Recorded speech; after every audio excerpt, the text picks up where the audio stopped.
Madam side में, left side. First, today's operation in Pulwama district is another successful operation which has been carried out by police, CRP and the army together. Unfortunately, we have lost a brave head constable Kale Sunil in this operation. Otherwise, operations so far have been very neat and clean without any collateral damage on the civilian side and on our own side as well.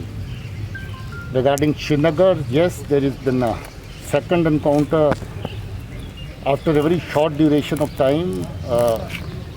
Just a day ago, we have had a very successful operation in downtown Srinagar, carried out by police and CRP. Both the organization did wonderful job, and the best part was that the forces exercised a lot of restraint. As it happened during the last encounter, a couple of houses got damaged during the course of encounter. This time, more meticulous planning was there, and they've been able to ensure that there is no collateral damage on the ground. Another thing about the operation in Srinagar was that our operation was delayed for 2 hours, just for one reason, to give an opportunity to the boys, to the militants, to come out and surrender.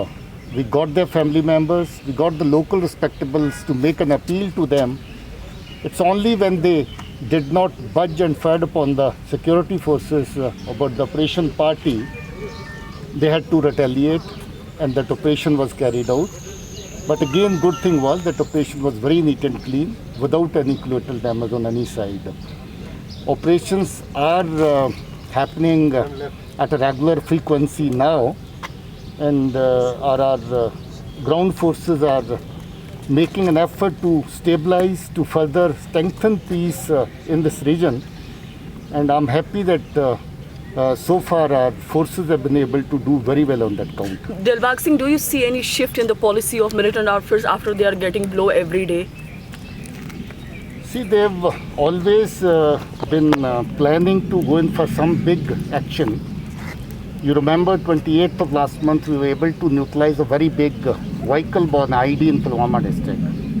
That was meant for an attack on the security forces. Luckily, our alert forces on ground, police, CRP, army together were able to detect it and neutralize the threat.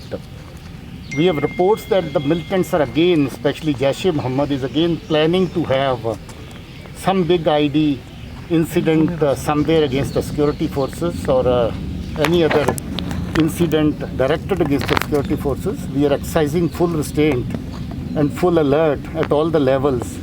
So I'm sure our alert troops would be able to take care of those designs. Sir, Kupwara Lolab में भी अभी operation चल रहा है और आज जो है श्रीनगर के हरवन में भी एक बड़ा जो है हाइडआउट बस्ट किया गया, इसके बारे में डिटेल बता दीजिए। देखिए, जैसे मैंने कहा, दिन में लगभग 2 दर्जन ऑपरेशन चलते हैं और 2 दर्जन ऑपरेशन में से कभी कभार 1, कभी 2 क्लिक करते हैं, कभी कोई भी नहीं करता है, ऐसा भी होता है। हमारी कोशिश है कि जो भी इत्तला हमें टेररिस्ट के बारे में आती है, टेररिस्ट एक्टिविटी के बारे में आती है, मूवमेंट के बारे में आती है, हम उस पर एक्ट करें। दिन रात फोर्सेस मिल करके काम कर रही हैं और हर इत्तला के ऊपर ऑपरेशन लॉन्च करती हैं। आज लोलाब में ऑपरेशन शुरू हुआ है, वहाँ भी कोई इत्तला थी कि वहाँ कोई हाइड आउट है जिसके अंदर मिलिटेंट्स की प्रेजेंस है। एक दिन पहले कापरंद में मिलिटेंट्स की प्रेजेंस थी, वहाँ ऑपरेशन लॉन्च किया गया था। Unfortunately we miss that target. आज भी मलंगा में ऑपरेशन एक और चल रहा है, अभी भी ऑपरेशन जारी है, जिसके लिए हमें अभी इत्तला का इंतज़ार है कि फर्दर उसमें क्या डिटेल आती है, कामयाबी होती नहीं होती। तो जैसा मैं कह रहा हूँ, 2 दर्जन से ज़्यादा ऑपरेशन एक दिन में लॉन्च करती हैं फोर्सेस मिलके, और इसी की वजह है इतनी मेहनत के बाद कहीं ना कोई ऑपरेशन हमारा अच्छी इत्तला पर जो बेस्ड होता है वो कामयाब ऑपरेशन बन निकलता है। मेरा ख्याल है कि अभी शायद जो प्रेशर उनके ऊपर बना हुआ था हार्डकोर मिलिटेंट्स का, जो जैश-ए-मोहम्मद के और बाकी जो पुराने जो मिलिटेंट थे, उनकी वजह से एक खौफ की फ़िज़ा रहती है। एक वजह और भी देखी जाती है कि जहां नया लड़का मिलिटेंसी में शामिल हुआ है, उसके साथ एक पुराना लड़का चल रहा होता है जिसका दबाव नए वाले लड़के के ऊपर रहता है। हो सकता है कि अंदर की सिचुएशन ऐसी रहती हो कि पुराने वाला नए वाले के ऊपर दबाव डाल के रखता हो, उसको सरेंडर ना करने देता हो। मगर इसके बावजूद भी हमारी ये कोशिश और अभी जारी रहेगी। Sir, one more question is that the guy who was missing from Ganderbal, there were a lot of rumors and confusion over him. So has he joined in militants? What are your reports? Because the family says that there were no such thing as of now. हाँ join कर लिया वो। So he has joined it. Which organization, sir? HM। Sir please Sir, can you explain the details? अभी नहीं बताएंगे। Sir अभी sir Jaish के पास से अगर हम कहें कोशिश चल रही है कि जैश को M4 कार्बाइन राइफल पहुंचाया जाए और इसका एक इंसिडेंट कठुआ में भी देखने को मिला है। तो आपको इस पे क्या कितनी सत्य है ये रिपोर्ट्स कि जैश जो है एक्सपर्टाइज रखती है M4 कार्बाइन चलाने में और इसलिए कमांडर्स यहाँ से ही कह रहे हैं कि M4 कार्बाइन उनको मिलना ही चाहिए? 3 दिन पहले जो ऑपरेशन कैरी आउट हुआ जिसमें इमरान भाई पाकिस्तानी जैश मोहम्मद का टेररिस्ट मारा गया, उसके साथ एक और फॉरेन टेररिस्ट था। उस ऑपरेशन के दौरान मिलिटेंट एक मरा मगर वेपन 2 पकड़े गए और दूसरा वेपन MO4 राइफल ही था जो US मेक है। जैश मोहम्मद जो है इसके पास MO4 का ठीक ठाक इस्तेमाल करने की कैपेसिटी भी है, एक्सपर्टीज़ भी है और ये इनका काफ़ी हद तक प्रेफर्ड व्हीकल है क्योंकि ज़्यादा लंबे फासले से इससे मार कर सकते हैं और काफ़ी कारगर वेपन है क्योंकि इसके ऊपर साइट वाइट बाकी सब चीज़ें लगी रहती हैं। इनकी डिमांड को पूरा करने के लिए पाकिस्तान की तरफ से ड्रोन के ज़रिए से MO4 राइफ़ल जो है वो हीरानगर सेक्टर में 4 दिन पहले फेंकी गई।